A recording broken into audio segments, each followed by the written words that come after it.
Ang kamakailang insidente sa bus sa Carmen, Davao del Norte, usa ka pahinumdom nga ang kaluwasan kinahanglan kanunay atong prioridad.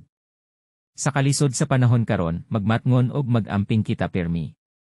Narito ang ilang mahalagang paalala para mapanatili ang kaligtasan habang naglalakbay.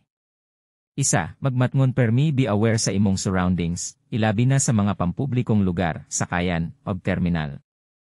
Ang pagiging alerto importante aron malikayan ang mga delikado nga sitwasyon. 2. Iwasang magpakita ng valuables, huwag maglabas ng mahalagang gamit tulad ng cellphone, alahas, o malaking pera. Kini makapaminusan sa risgo nga mahimong target sa mga kriminal.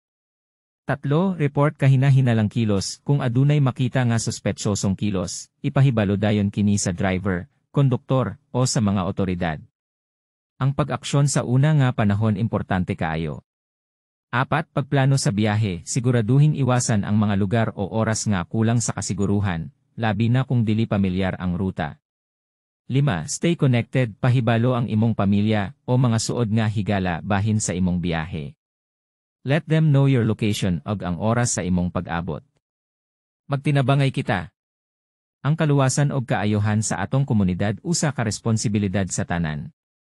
Himo ang imong bahin pinaagi sa pagiging alerto, mapagbantay, at maagap. Kung adunay emerhensya, ayaw paglangan pagtawag sa police hotline o sa pinakamalapit na istasyon sa pulis. Mag-amping ug magmatngon kanunay.